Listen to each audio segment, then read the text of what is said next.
ಕಾಮಗಾರಿಗಳು ಈ ಸ್ಟೋರಿಯನ್ನ ನೋಡಲೇಬೇಕು. ಇಲ್ಲಿನ ಅಪೂರ್ಣ ಕಾಮಗಾರಿಯಿಂದ ಗ್ರಾಮದ ಜನ ಆತಂಕಕ್ಕೆ ಈಡಾಗಿದ್ದಾರೆ. ಆ ಕುರಿತ ಒಂದು ರಿಪೋರ್ಟ್ ಎಲ್ಲಿದೆ ನೋಡಿ.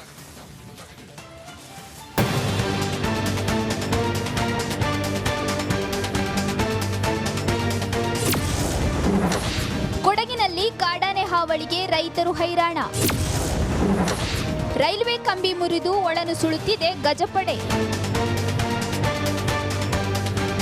ಒಂದ್ಕಡೆ ಮುರಿದು ಬಿದ್ದಿರುವ ರೈಲ್ವೆ ಕಂಬಿಗಳು, ಇನ್ನೊಂದೆಡೆ ಕಂಬಿಯಿಂದ ನಾಪತ್ತೆಯಾಗಿರುವ ಬೋಲ್ಟ್ ನೆಟ್ಗಳು, ಮತ್ತೊಂದೆಡೆ ಮಧ್ಯೆ ಮಧ್ಯೆ ಕಂಬಿ ಅಳವಡಿಸದೆ ಅರಣ್ಯ ಇಲಾಖೆ ಎಡವಟ್ಟು. ಈ ದೃಶ್ಯ ಕಂಡು ಬಂದದ್ದು ಕೊಡಗಿನ ಕುಶಾಲನಗರ ತಾಲೂಕಿನ ಅತ್ತೂರು ಗ್ರಾಮದಲ್ಲಿ.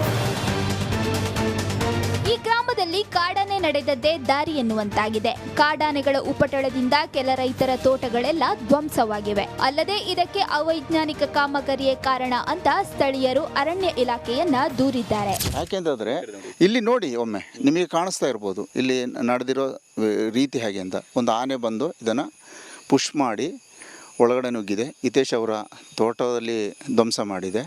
ಹಾಗೆ ಈ ಆನೆ ಒಳಗಡೆ ನುಗ್ಗಿದ ಮೇಲೆ ಇಲ್ಲಿಂದ ಪೂರ್ತಿ ಎಲ್ಲರದು ನಾಶ ಆಗ್ತಾ ಇರುತ್ತೆ. ಯಾಕೆಂದರೆ ನಾವು ವರ್ಷ ಇಡೀ ಇದನ್ನು ಕಾಯೋದೇ ಆಗೋಯ್ತು. ಅಲ್ಲಲ್ಲ, ಇದು ಈಗ ಇನ್ನೂ ಫಸ್ಟ್ ಟೈಮು, ಇದು ನಮಗೆ ಫಸ್ಟ್ ಟೈಮು. ಯಾಕೆಂದರೆ ಒಂಥರ ವಿಚಿತ್ರ ರೀತಿ ಕಾಣುತ್ತಾ ಇದೆ. ಯಾಕೆಂದರೆ ನಮಗೆ ಅದನ್ನು ಯಾವ ರೀತಿ ಈ ರೈಲ್ವೆ ಬ್ಯಾರಿಕೇಡ್ ಅಳವಡಿಕೆಯಲ್ಲಿ ಗಂಭೀರ ಆರೋಪಗಳು ಕೇಳಿ ಬರ್ತಿವೆ. ಅರ್ಧಂಬರ್ಧ ಕಾಮಗಾರಿಯಿಂದ ಕಾಡಾನೆಗಳು ಗ್ರಾಮಗಳಿಗೆ ಲಗ್ಗೆ ಇಡ್ತಿವೆ. ಈ ಕಾಮಗಾರಿಯಿಂದ ಯಾವುದೇ ಪ್ರಯೋಜನವಾಗಿಲ್ಲ, ನಮ್ಮಲ್ಲಿ ಕಳವು ಮಾಡುವವರು ಯಾರಿಲ್ಲ ಅಂತ ಗ್ರಾಮಸ್ಥರು ಹೇಳಿದ್ರು. ಇದು ಏನು ಪ್ರಯೋಜನ ಆಗಲಿಲ್ಲ. ಒಂದು ಮೂಲೆಯಿಂದ ಇನ್ನೊಂದು ಮೂಲೆ ಗಂಟ ಅವರು ಅದನ್ನ ಮುಗಿಸಿದ್ರೆ ನಮಗೊಂದು ಕೆಲಸದ ಬಗ್ಗೆ ಸಾರ್ಥಕತೆ ಇತ್ತು, ನಮಗೆ ಹಾವಳಿ ತಪ್ತಿತ್ತು. ಆಗ ನಿನ್ನೆ ಬಂದು ಅವರೆಲ್ಲ ಬಂದು ಹೇಳಿದ್ರೆ ಇದು ಬೋಲ್ಟ್ ಹಾಕಿದ್ದೋ ಯಾರೋ ಕದ್ಕೊಂಡು ಹೋಗಿದ್ದಾರೆ ಅಂತೇಳಿ. ಕೆಲವು ಅದರಲ್ಲಿ ವಾಷರ್ ಇದ್ದಂಥ ಒಂದು ಗುರುತುಗಳು ಕುರುಹುಗಳು ಸಹ ಕಾಣಕ್ಕೆ ಸಿಗ್ತದೆ. ಆದರೆ ಈ ಫಾರೆಸ್ಟಿಗೆ ಬಂದು ಸಾಧಾರಣ ಇಷ್ಟೆಲ್ಲ ಕಳವು ಮಾಡ್ತಾರ ಅಂತೇಳಿ ನಮಗೆ ಸಂಶಯ. ನಮ್ಮ ಗ್ರಾಮಸ್ಥರು ಯಾರು ಇಂಥ ಕೆಲಸ ಮಾಡೋಕ್ಕಿಲ್ಲ. ರೈಲ್ವೆ ಕಂಬಿ ಅಳವಡಿಕೆ ಅವೈಜ್ಞಾನಿಕ ಕಾಮಗಾರಿಯಿಂದ ಗ್ರಾಮಸ್ಥರು ಸಂಕಷ್ಟ ಅನುಭವಿಸುವಂತಾಗಿದೆ. ಅಲ್ಲದೆ ಸುತ್ತಲಿನ ಜನರಿಗೆ ಕಾಡಾನೆಗಳ ಭಯ ಶುರುವಾಗಿದೆ. ಹೀಗಾಗಿ ಸಂಬಂಧಪಟ್ಟ ಅಧಿಕಾರಿಗಳು ಕೂಡಲೇ ಕ್ರಮ ಕೈಗೊಳ್ಳಬೇಕಿದೆ. ಅನು ಕಾರ್ಯಪ್ಪ, ಬೆಳ್ಳೂರು, ರಿಪಬ್ಲಿಕ್ ಕನ್ನಡ, ಕೊಡಗು.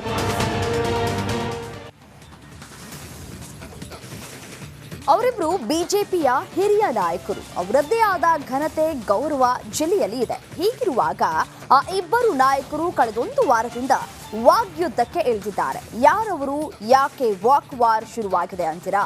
ಈ ಸ್ಟೋರಿ ನೋಡಿ.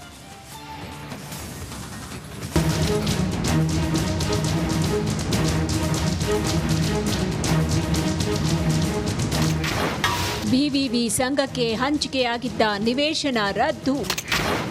ಮಾಜಿ ವರ್ಸಸ್ ಹಾಲಿ ನಾಯಕರ ಮಧ್ಯೆ ಟಾಕ್ ವಾರ್. ಅವನು ವ್ಯವಹಾರ ನಿಂದೆ ಇದ್ದಿರ್ಬೇಕು ಅನಿಸಿದೆ. ವ್ಯವಹಾರ ನೀನೇ ಮಾಡ್ಕೊಂಡೆ.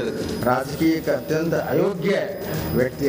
ಬಾಗಲಕೋಟೆ ಬಿಜೆಪಿಯಲ್ಲಿ ಮಾಜಿ ಎಂಎಲ್ಎ ವೀರಣ್ಣ ಚರಂತಿಮಠ ಹಾಗೂ ಬಿಜೆಪಿಯ ಹಾಲಿ ಎಂಎಲ್ಸಿ ಪಿಎಚ್ ಪೂಜಾರ ನಡುವೆ ವಾಕ್ಸಮರ ಜೋರಾಗಿದೆ. ಏಕವಚನದಲ್ಲೇ ಇಬ್ಬರು ನಾಯಕರು ವಾಗ್ದಾಳಿ ನಡೆಸಿದ್ದಾರೆ. ಹೌದು, ಬಿಟಿಡಿಎ ನಿವೇಶನ ರದ್ದತಿಗೆ ಸಂಬಂಧಪಟ್ಟಂತೆ ಶುರುವಾದ ಜಗಳ ತಾರಕಕ್ಕೇರಿದೆ.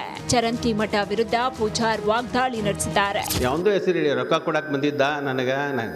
ನಿನ್ನ ಪ್ರವೃತ್ತಿ ಇರ್ಬೋದಕ್ಕೆ ಬಂದ. ನೀನು ನಮ್ಮ ಹತ್ರ ವ್ಯಾಪಾರ ನಡೆಯಲ್ಲ ಗೊತ್ತಾ? ಮನುಷ್ಯಾಗ ಬಂದಾವ ಎದ್ದಿರ್ಬೇಕು.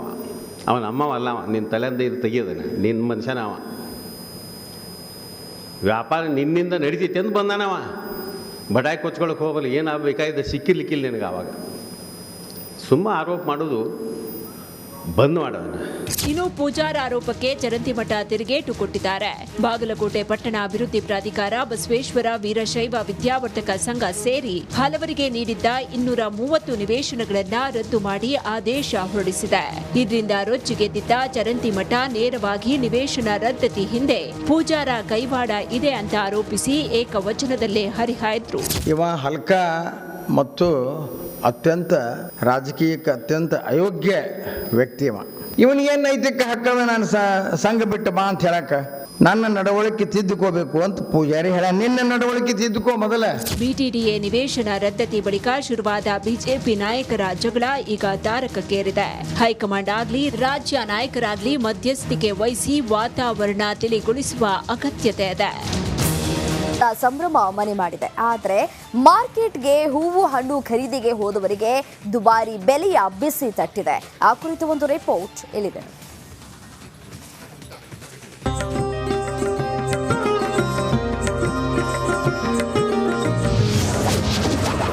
ಐಟಿ ಸಿಟಿಯಲ್ಲಿ ವರಮಹಾಲಕ್ಷ್ಮಿ ಹಬ್ಬದ ಸಂಭ್ರಮ.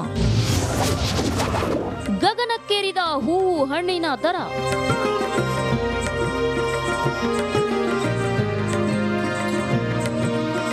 ಶ್ರಾವಣ ಮಾಸದಲ್ಲಿ ಬರೋ ಹೆಂಗಳೆಯರ ನೆಚ್ಚಿನ ಹಬ್ಬ ವರಮಹಾಲಕ್ಷ್ಮಿ ಹಬ್ಬ. ಸಂಪತ್ತು, ಸಮೃದ್ಧಿ ಹಾಗೂ ಅದೃಷ್ಟದ ದೇವತೆ ವರಮಹಾಲಕ್ಷ್ಮಿ. ಹೀಗಾಗಿ ಈ ಹಬ್ಬವನ್ನ ಬೆಂಗಳೂರಿನ ಜನ ಸಡಗರ ಸಂಭ್ರಮದಿಂದ ಆಚರಿಸ್ತಾರೆ.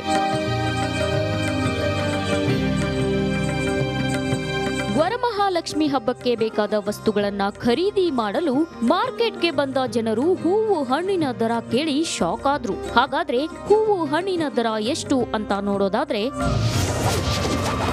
ಈ ಸಲದ ವರಮಹಾಲಕ್ಷ್ಮಿ ಹಬ್ಬಕ್ಕೆ ಹೂವು ಹಣ್ಣು ಡಬಲ್ ಆಗಿದೆ. ಗುಲಾಬಿ ಕೆಜಿಗೆ 600 ರೂಪಾಯಿ ಆದ್ರೆ ಮಲ್ಲಿಗೆ ಹೂವು ಕೆಜಿಗೆ 4500 ರೂಪಾಯಿ. ಒಂದು ಮಾರು ಚೆಂಡು ಹೂವ 200 ರೂಪಾಯಿ, ಮಲ್ಲಿಗೆ ದಿಂಡು 500 ರೂಪಾಯಿ ಆಗಿದೆ. ಇನ್ನು ತಾವರೆ ಹಾರ ಹಾಗೂ ಮಲ್ಲಿಗೆ ಹಾರಕ್ಕೂ 2000 ರೂಪಾಯಿ. ಒಂದು ಪೀಸ್ ತಾಳೆ ಹೂವು 300 ರೂಪಾಯಿ, ಸುಗಂಧರಾಜ 500, ಕನಕಾಂಬರ ಕೆಜಿಗೆ 4000 ರೂಪಾಯಿ. ಇನ್ನು ಬಾಳೆಕಂದು 200 ರೂಪಾಯಿ ಆಗಿದೆ. ಇವಿಷ್ಟು ಹೂವಿನ ರೇಟ್ ಆದ್ರೆ ಹಬ್ಬ ಲಕ್ಷ್ಮಿ ರೆಡಿ ಮಾಡ್ತೀವಿ ಮನೆಯಲ್ಲಿ. ಆಕ್ಚುಲಿ ನಾವೇ ಹೂವು ಪೋಣಿಸೋದು. ಈ ಸತಿ ನೋಡೋಣ, ಟೈಮ್ ಸ್ವಲ್ಪ ಕಡಿಮೆ ಇರೋದ್ರಿಂದ ಹೂವು ತಗೊಂಡೋಗೋಣ, ರೆಡಿ ಹಾರ ತಗೊಳ್ಳೋಣ ಅಂತ. ಆದರೆ ರೇಟ್ಸು ತುಂಬ ಹೈ ಇದೆ ಸರ್. ಟ್ರಿಪಲ್ ಏನೋ ಇನ್ನ ಹೋಗ್ತಾನೆ ಇದೆ. ಹಣ್ಣುಗಳ ಬೆಲೆಯನ್ನ ನೋಡೋದಾದ್ರೆ ಹಣ್ಣಿನ ರೇಟ್ ಕೂಡ ಗಗನ ಮುಟ್ಟಿದೆ. ಮಿಕ್ಸ್ ಹಣ್ಣು ಕೆಜಿಗೆ 600 ರೂಪಾಯಿ ಆದ್ರೆ ಸೇಬು 400 ರೂಪಾಯಿ ಆಗಿದೆ. 1 ಕೆಜಿ ಅನಾನಸ್ಗೆ 150 ರಿಂದ 200. 1 ಕೆಜಿ ಏಲಕ್ಕಿ ಬಾಳೆಹಣ್ಣು 150 ರಿಂದ 200 ರೂಪಾಯಿ. 1 ಕೆಜಿ ದಾಳಿಂಬೆ 400 ರಿಂದ 500. ಸಪೋಟ ಕೆಜಿಗೆ 200 ರೂಪಾಯಿ ಆಗಿದೆ. ಸಿಕ್ಕಾಪಟ್ಟೆ ಕಾಸ್ಟ್ಲಿ ಇದೆ ಸರ್. ವರಮಹಾಲಕ್ಷ್ಮಿ ಹಬ್ಬ ಏನು ಮಾಡೋಕ್ಕಾಗಲ್ಲ, ಜನ ತಗೊಳ್ತಾರೆ. ತುಂಬ ಕಾಸ್ಟ್ಲಿ ಇದೆ, ಬಟ್ ಸಖತ್ತಾಗಿ ಎಲ್ಲ ಡೆಕೋರೇಷನ್ ಮಾಡೋಕ್ಕೆ ನಮಗೆ ಸಖತ್ತಾಗಿ ಐಟಮ್ಸ್, ಹೂವು ಹಣ್ಣು ಪ್ರತಿಯೊಂದು ತುಂಬ ಚೆನ್ನಾಗಿ ತರಿಸಿದ್ದಾರೆ. ಬೆಲೆ ಏರಿಕೆ ನಡುವೆ ವರಮಹಾಲಕ್ಷ್ಮಿ ಹಬ್ಬವನ್ನ ಸಂಭ್ರಮ ಸಡಗರದಿಂದ ಸಿಲಿಕಾನ್ ಸಿಟಿ ಜನರು ಆಚರಿಸುತ್ತಿದ್ದಾರೆ. Veeresh, metro bureau, Republic Kannada. 13 ಮೊಬೈಲ್ಗಳ ಡಾಟಾ ರಿಟ್ರೀವ್ ಆಗದ ಕಾರಣ ಹೈದರಾಬಾದ್ನಿಂದ ಫೈನಲ್ ರಿಪೋರ್ಟ್ ಬಂದಿಲ್ಲ. 13 ಮೊಬೈಲ್ ರಿಟ್ರೀವ್ ರಹಸ್ಯ ಸೇರಿ ಇಂಪಾರ್ಟೆಂಟ್ ಎವಿಡೆನ್ಸ್ ರಿಪೋರ್ಟ್ಗೆ ಕಾಮಾಕ್ಷಿಪಾಳ್ಯ ಖಾಕಿಪಡೆ ಕಾಯ್ದಿದ್ದು, ಈ ರಿಪೋರ್ಟ್ ಪೊಲೀಸರ ಕೈಗೆ ಸಿಕ್ಕಿದ್ರೆ ತನಿಖೆಗೆ ಆಯಾಮಕ್ಕೆ ಮತ್ತೊಂದು ತಿರುವು ಸಿಗಲಿದೆ. Crime bureau, Dhruvaraj, republic Kannada.